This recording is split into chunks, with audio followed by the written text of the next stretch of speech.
what can public speaking possibly do for us? And, you know, she came back with something really, really, really quite smart, which is to say, if we're in a startup and we are creating something pretty awesome, at some point in time we got to get up and we got to talk about it. And more importantly, if we're in a startup, at some point in time we're going to be chasing investors, which means that we have to be able to talk about it. And so, you know, that really connected with me, and you know, we talked about what her topic would be, and the topic really came out to, you know, public speaking in a virtual world. And so that being said, I'm not going to steal any more thunder. I know everyone's here to watch her, not me. So Arvee, you know, thank you for doing this, and I can't wait to hear what you have to say. Well, thank you, Lisa. Thank you, Donna, and thank you all of you that have taken the time out of your busy day to come here and learn something new that could grow your business and just expand yourself, and, you know, just get out to the world. So we're here today to talk about public speaking, and not just kind of walking and talking, but how do you use it in a virtual world? Now, I've been public speaking for over 30 years. I've given over 3,500 speeches and trained over 5,000 entrepreneurs, business owners, and professionals. And when I started, I didn't plan on being a public speaker. As a matter of fact, my degree is in information systems. I, too, am from the virtual world and the tech world.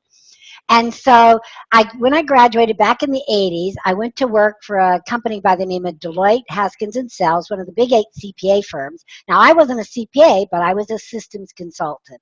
So they hired me to go out in the world and set up financial accounting systems for small startup companies and mid-sized companies, and set up their financial accounting and their payroll and their inventory on what we called back then microcomputers. And it might not seem like a big deal now because we have so much technology available, but back then we didn't. And only large Fortune 500 companies could afford computers that were the size of an entire room. So it was really a revolutionary time, very exciting. So I was a trailblazer. And so my company said, one day my boss came to me and said, Arvee, I want you to go out there and start speaking and tell people about this new service we were offering. So I thought to myself, piece of cake. I took one speech class in college. I was good to go. In other words, I knew everything there was to know about public speaking, or so I thought. Well, I went out in the world and, of course, did everything you possibly could do wrong, and didn't land any clients, nothing. Well, I would go out and talk, and nobody would even come and talk to me afterwards. And I knew I was doing something wrong, but I didn't know what it was. I couldn't put my finger on it. And then finally, one day, something happened just like that. This woman came up to me and said, honey, I hate to tell you this. Now, I don't know about you, but if someone ever came up to you and said, I hate to tell you this, nothing good's coming out of her mouth. I knew that much. So, but I was brave, and I said, what is it? And she said, honey, do you know that after every sentence you say okay? And I just stood there with my mouth open, and the only thing I could think of saying was, okay. But I got it just like that I was the problem. That just because I could flap my jaw didn't mean that I knew how to flop it properly. So I decided that wasn't going to happen to me again, and I was going to go out and get trained. So I went to the library, checked out everything I could find, went to seminars. We didn't have online programs like this back then, but I did everything I could. I hired coaches. I got help. And then the most amazing thing happened. As my skills got better, all of a sudden I started getting clients, and I would just get better and get more clients, get better and get more clients, until I had a completely full practice, and I had to hire staff to do the work. So I would just go out and go blah, blah, blah, blah, blah, blah, poof, clients, blah, blah, blah, blah, blah, blah, poof, clients. And I thought to myself, this stuff really works. So then my colleagues came to me and said they wanted to learn it because they saw all the buzz and everything that was going on. So I started to teach them, because the best way to learn something is to teach it. So I started teaching them little lunch and learns at lunchtime and after work programs. And then my big boss called me in the office. You know, if you've been in corporate America, you know the big boss, the one that you never see unless you're in trouble. And so he called me in his office, and I'm talking about a firm of 2,500 people. So you didn't get to see him very often. So he calls me in his office, and I'm like scared. I'm really scared. I'm nervous. I'm like, what could he possibly want? He sits me down, and I just sit there. I don't say a word. He said, Arvee, I hear what you're doing. And I'm like, boom. And he said, and I like it. I'm like, phew. He said, as a matter of fact, I want you to take these skills and teach them on a regional basis to our other consultants and CPAs. So I started to do that. They flew me around the country, and I did systems work during the day. And as I went through my career, and it was a 23-year career, and I was traveling, speaking, I was teaching during the day, I had staff, I was managing, and I grew my career to the top that I could in without being a CPA myself. And that was a senior manager.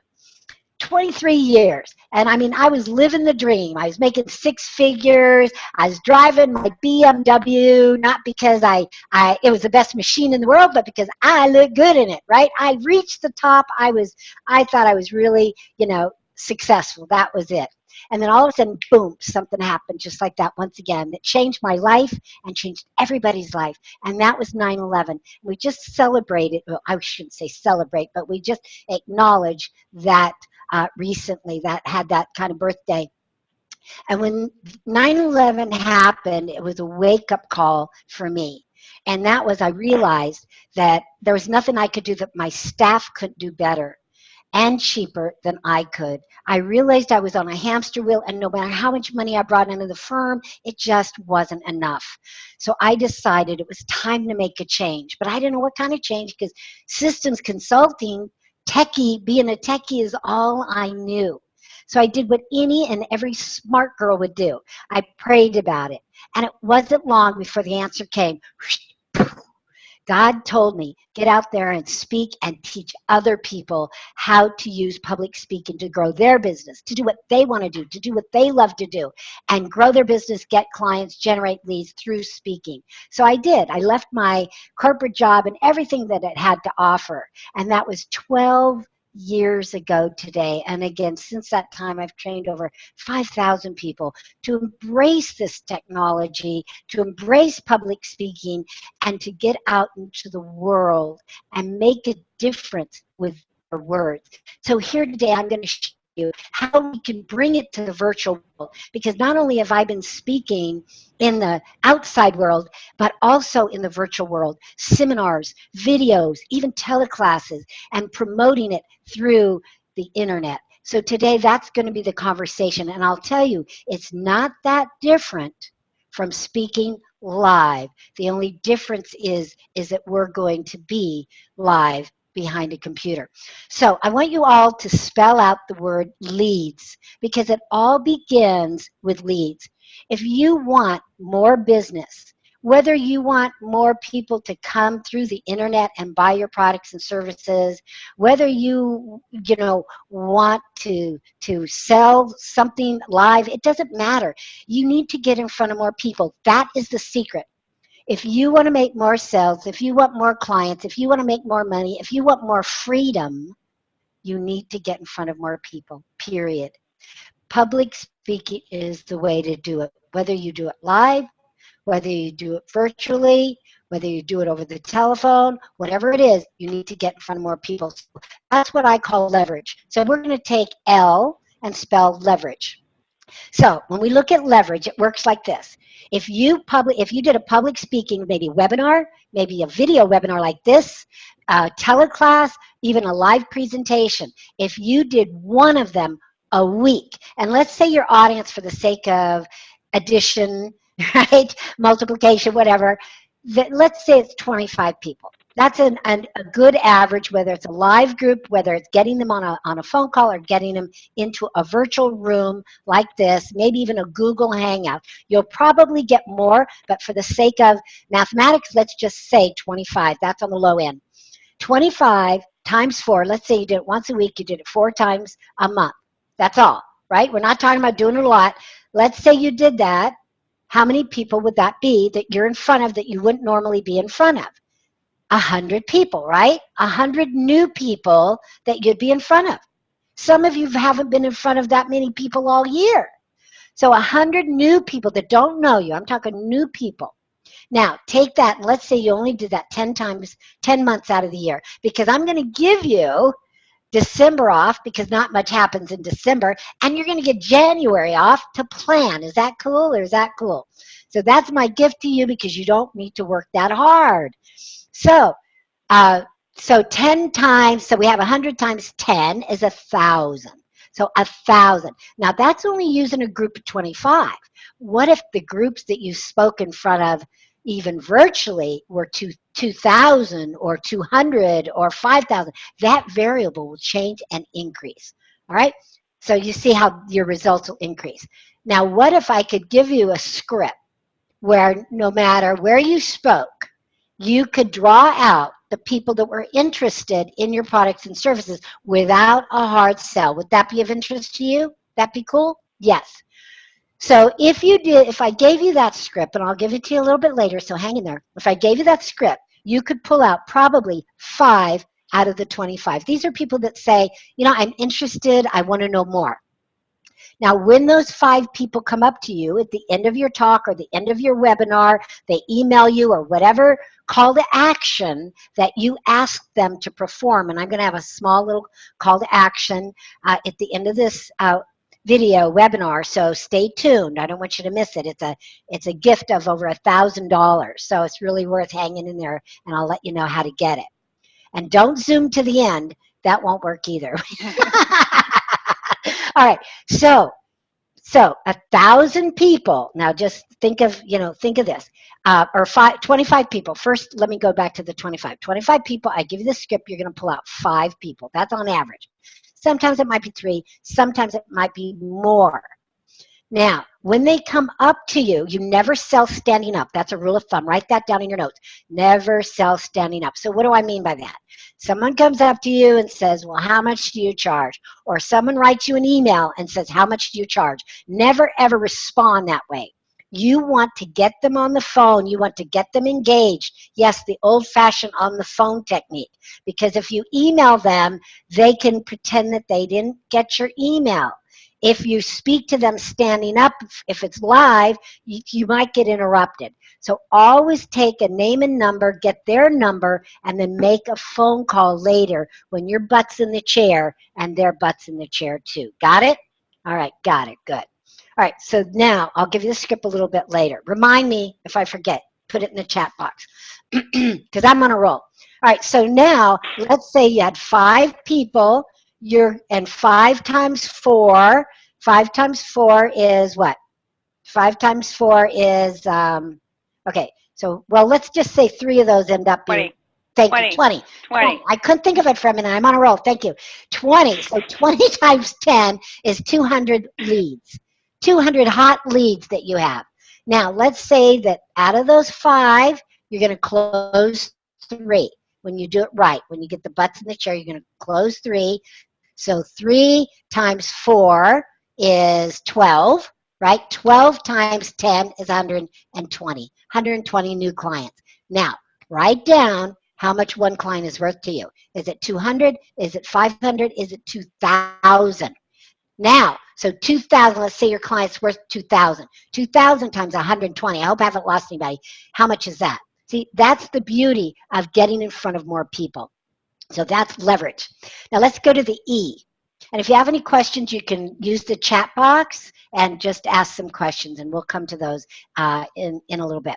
All right, so the E means expert. It sets you up as an expert. It doesn't matter if you're live or in virtual, just like this. How many of you out there that are listening and watching right now know that I'm an expert? How many of you, right? Well, I am. Not only am I the master speaker trainer, I got that title, gave me that title because I have over 100,000 hours in public speaking. That's all I do is public speaking training and public speaking myself. I've trained, as I said, over 5,000, given over 3,500 speeches all over the world. I've gone to Egypt and Rome and Turkey and all over the world. I only say that because there's no difference between me and you. The only difference is I learned how to do it. And now I train others how to do it. And you don't have to take 30 years to learn to be where I am. All you have to do is take that first step and learn it. Public speaking is a learned skill, and you can learn it too. But don't go out there and just flap your jaw, or you could fail miserably like I did. And there's no do-overs in public speaking. You get one chance at it, one crack at it in that audience, and that's it. So the E is for expert. It positions you as an expert when you're speaking, but guess what? It does something really, really cool, and that's positions you as an expert before you ever open your mouth. Because the organization, or even if you're doing your own webinars, guess what? You're going to send out a notice, an email, a social media post, or it's going to be a newsletter, a flyer, something that's going to announce you as the speaker. And with your bio and picture and whatever is in there, you're going to be positioned as an expert. How cool is that? Now, you could open your mouth and remove all doubt, but if you're well trained, you will continue to be looked at as that expert. Now, let's take a look at A. A stands for audiences. Now, this works the best, meaning public speaking works the best to generate leads and get clients and make sales when you're in front of the right target market, your target market. Now, when you're selecting your target market, I want you to keep this in mind, because if you think your target market is everybody, it is nobody. If it's everybody, it's nobody. So never, ever think that it's everybody. It's not everybody. It'll never be everybody. So you can't reach those people. Be very specific who your target market is. And I recommend that you pick a target market that you like to play in.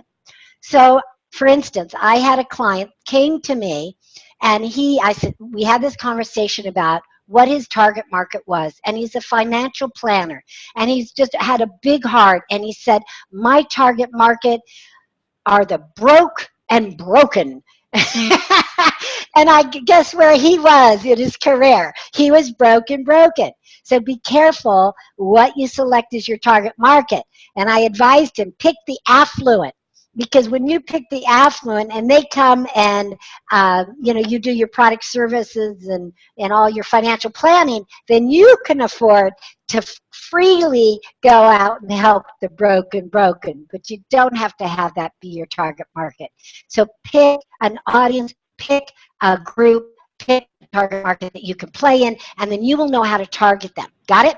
All right, good. All right, audiences, though, the other thing I want to say about audiences is that audiences changed over the years. When I first started public speaking, we didn't have any virtual anything. We didn't have videos. We didn't have teleclasses. We didn't have any of it. It's entirely changed, and we have to change with it. Now, I'm going to date myself for a minute, but back in the 70s, I remember being very young and having to pay for a lecture. We would pay to maybe go and see poetry. We might go to see a political figure speak or a celebrity, and we would actually pay money to be bored. Now, there's no place for being bored. Sometimes, I don't know about you, but I've seen some pretty boring webinars. Just because you do a webinar with a PowerPoint and you are sitting down doesn't mean you have to be boring. You need to be even more exciting. You need to be like coming through that video, coming through that computer. Okay, so whether you're live or whether you're sitting in your chair, you need to have that energy. You need to have that excitement, and people need to feel it. All right, so getting back to audiences and how they've changed. In the 70s, we were bored mostly by speakers. And I'm seeing some of it come back now, but it's changed. We don't want that. In the 80s, audiences said, we don't want to be bored anymore. We want a presentation. And then we started to see speakers actually become actors. And they would do the most amazing things on stage, and they would be bigger than life. I remember one time I was sitting next to a speaker, and we were just kind of having a conversation.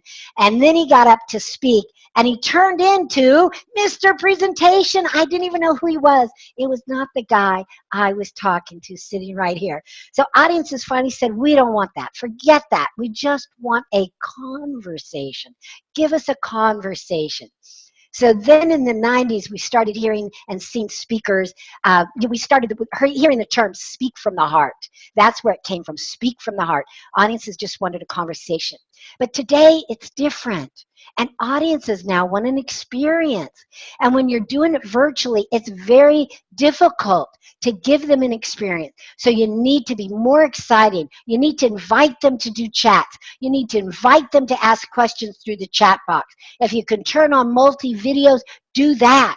Whatever you can do to give your audience an experience. That's why today I didn't want to use PowerPoint, because with PowerPoint, you wouldn't see me. And webinars, we're used to webinars being PowerPoint with some talking voice in the background.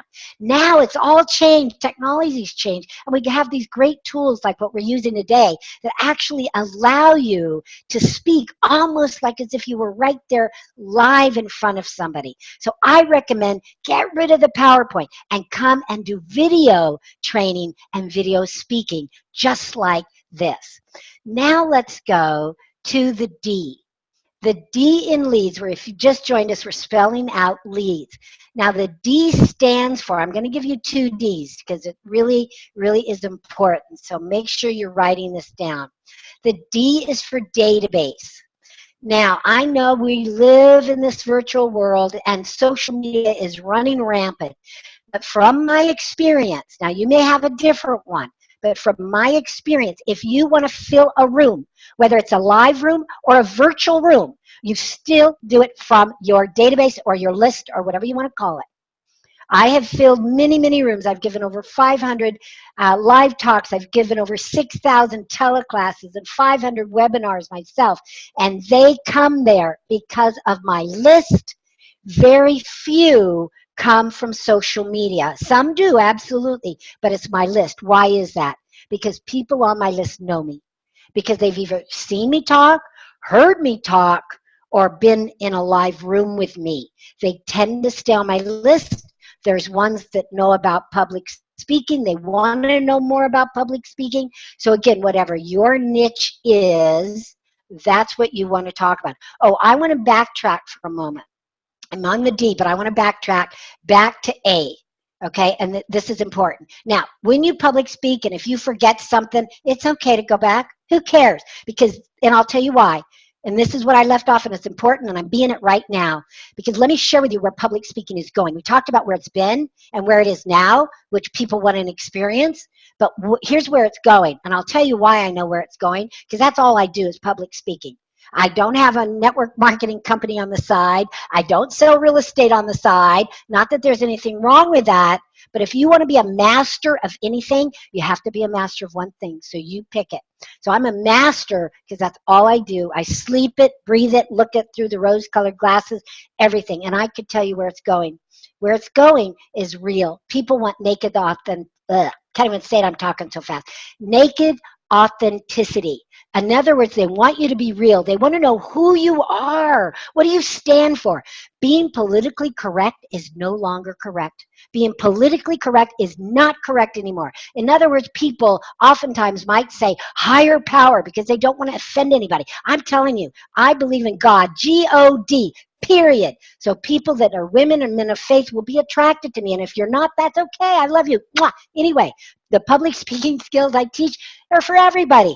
But guess what? When you are real, then people know you're real. They'll come to you and real people will come. I also love dogs. Oh, dog lover, dog lover, dog lover. So I attract people that love dogs. I think that if you don't like dogs, I don't know about you, but people that don't like dogs, I wonder what's going on with that.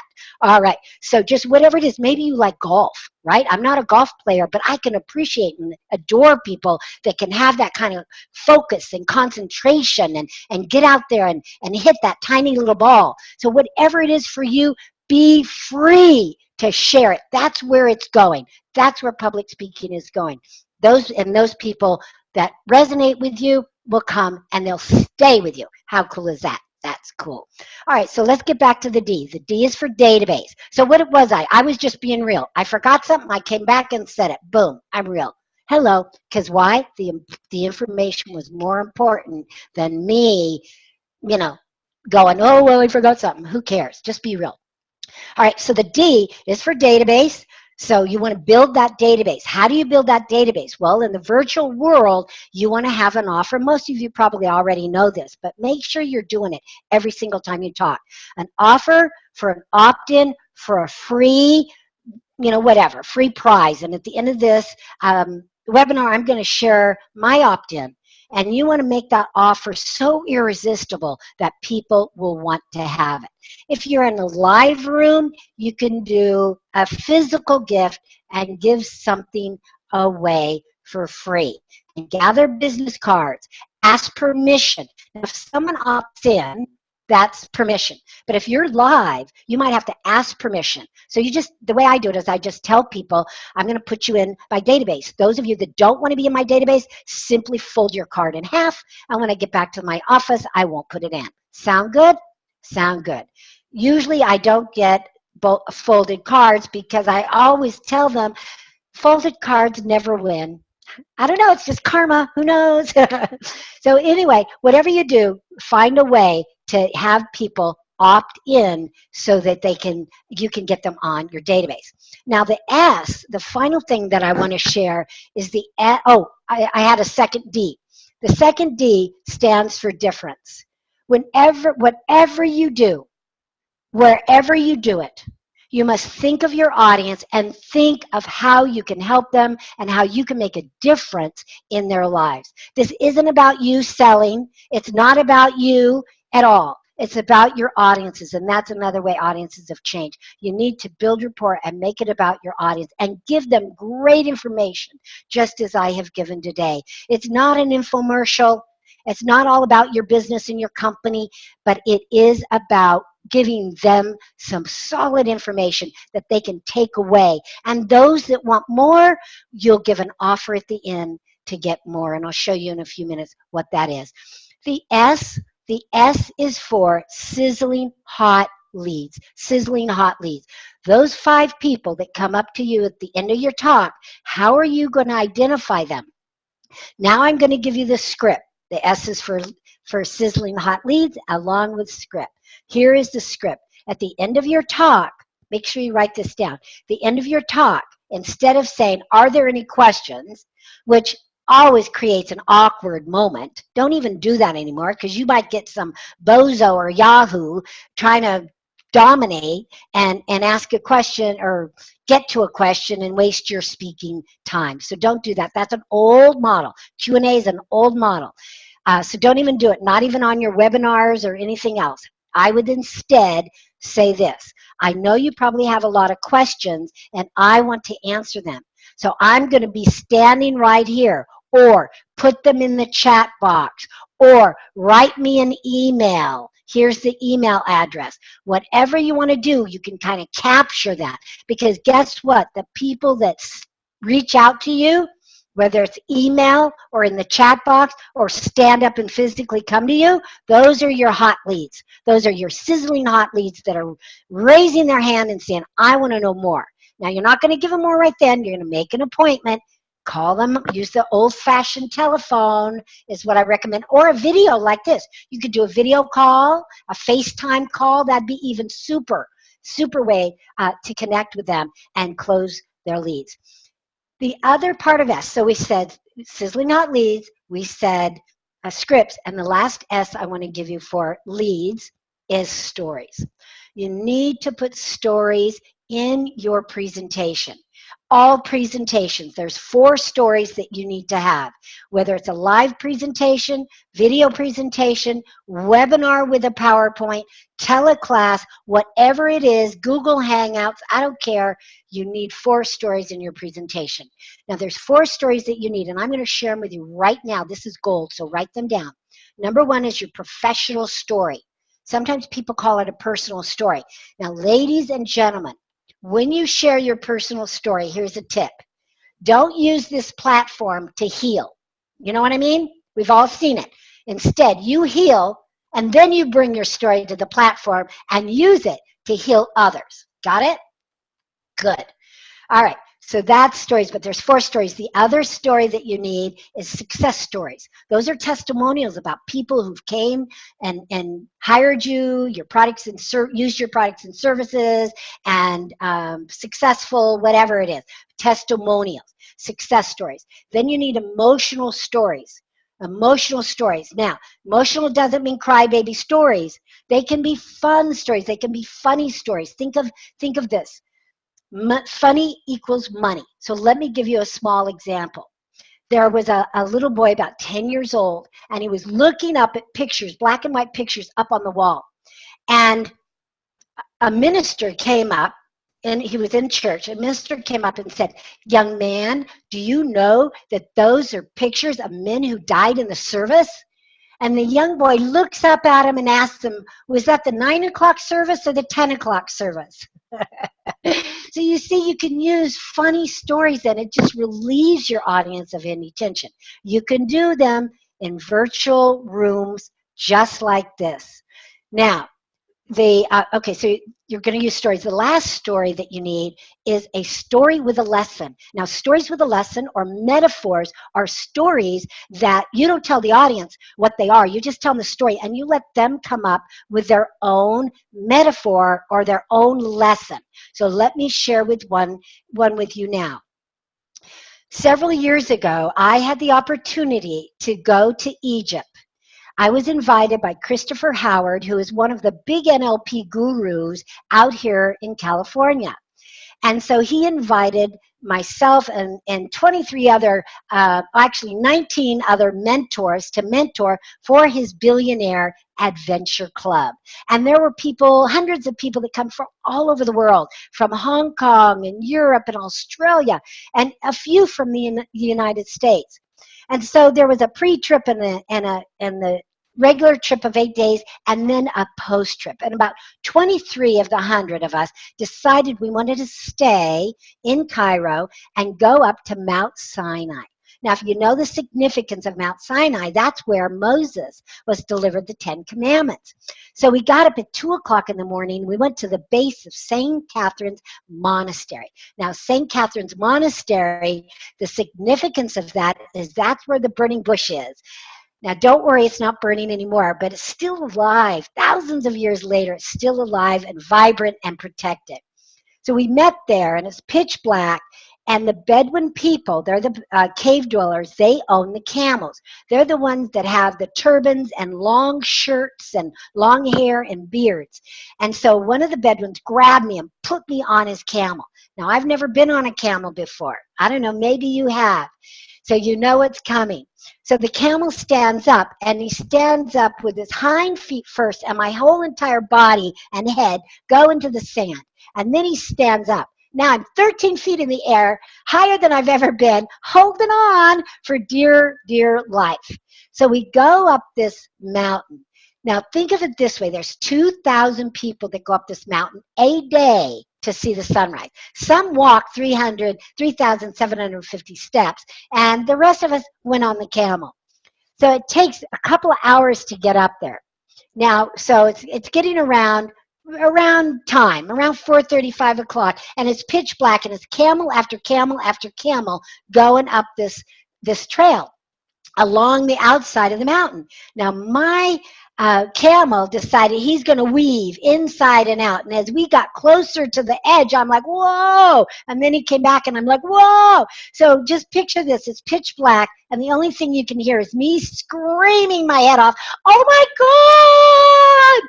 And one of the Bedouins nearby, he said, Madam, don't worry. The camel knows the way. And I stopped for a minute and thought about it. I thought, that's right. It's not the camel's first time. It's my first time. So I relaxed and I let the camel lead the way. And when we got up to the top of the mountain, Mount Sinai is full of boulders. And 2,000 people were all standing on these boulders, kind of like Rocky, right? And then we saw the sunrise at the horizon starting to come up. And it was the most beautiful sight. And as it came up, the Bedouins began to sing in a cappella. And it was just so beautiful. And as I stood there looking at the sunrise and looking up at the sky, I felt closer to God than I've ever felt in my life, spiritually, mentally, physically, emotionally. He was right there. I was right on that sacred place. If I had let fear stop me, I wouldn't have had that feeling. I wouldn't have had that experience. And I wouldn't have had this great story to tell. So that's stories. You must have stories in your speech. So now I'm going to wrap up this beautiful, great webinar, but I want to give you a gift before I do. If you have any questions, put them in the chat, and then Lisa and Donna, if you'll read them to me, I'll be happy to answer them. If you don't, that's okay, because I'm going to give you a way to connect with me. I want to give you a gift. It's a public speaking toolkit. It's everything you need to get started. It's everything you need to get motivated and inspired to start speaking. Now, is it a full training program where you'll craft your speech? No, not at all. I do have those programs available. Coaching, I have 4-day workshops, whatever you'd like. You can just contact me through my email, and we can talk about more things. But for now, I want to give you a free gift. So go to freepublicspeakingreport.com, freepublicspeakingreport.com. You're going to get, let me share with you what you're going to get. There's going to be a couple audios. One is public speaking A to Z. One is inspired, how to get inspired to even want to speak again. All the programs that I teach work live and they work in the virtual world. So this is how you can speak in the virtual world behind your computer in your own safe zone. You never have to go out of the house. So they work for everything. You're also going to get a report which talks about how to get speaking engagements.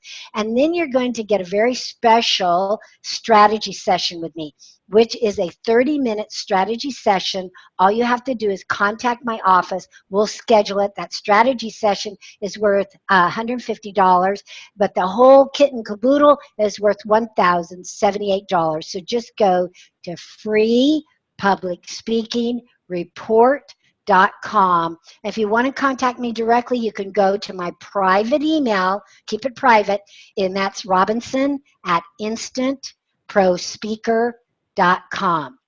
All right. So I hope all of you get out there and speak, and I'd love to help you to do it, because I believe that if you can't say it, you sure can't sell it. All right. Back to you, Lisa and Donna. Mwah. Arvee, you were absolutely amazing. I just want to let you know that. Thank you. We did have, power, and I came in and it was a long, rough day. It's been a long couple of rough days for me, and I am pumped. I just want to say that. So that is a testimony to your gift, which you have. We did have one comment, actually, not even a question, that popped up in the chat window, and I just wanted to read it to you because I think it's worthy of it. Perfect. And it's from EJ Steele, and he said, not a question, but a comment. You are on fire. Thanks. Naked authenticity. I think I'm going to make a t-shirt that says naked authenticity and wear it around. And especially in a place like LA, I think it's going to be really interesting for people to understand what naked authenticity is. So, awesome. so I think you coined a new phrase. Good. New phrase. Tell them to send me one. I'll make one for you. I'll make one for you, and I'll send. I promise you that. We'll naked authenticity. Just black T-shirt, white letters. That's it. That's all we need. Put some bling in it. Put some bling on it. Oh, you want bling? Okay, you want bling. All right, I'm more simple, but we'll do bling for you. We'll do like sparkles and stuff. So nice. Anyway. But awesome. Thank you. Awesome presentation. This is exactly what we're trying to get across, which is just perspective, any, wise little tidbits. If anybody walked away with one thing that changed the way they think, the way they want to think, the way they want to speak in the future, then I think that we've done our job. Good. And so, thank you again, all of you, for attending. We will be cleaning up this video a little bit. So, I mean, it's not uber produced. It's just really about the content and the characters within it. And we'll be putting it up on the website, SoCalDigitalSymposium.com. And that's it. Any parting thoughts, ladies? Anything that you want people to take away? Well, I guess one last thing would be for everyone to remember, no matter who you are, no matter if you are shy, no matter if you're extroverted, you have a message to share that only you can share to people that can only hear it from you. And that message is a gift. And if you can't use that gift, it will be unused or unspoken for all eternity. That is very sad. That makes me very sad to hear that if someone thinks that. But that's So, how important it is to get your mhm, message out there. Only you can do it. perfect. Perfect. What a wonderful way to close. Again, thank you, Arvee, for your Yeah. time. Thank you. Thank you for your voice. Thank you for your inspiration. And thank you, everyone who joined. Mm. Appreciate it. Thank you so much. Thank you. Perfect. Okay, I'm signing off now.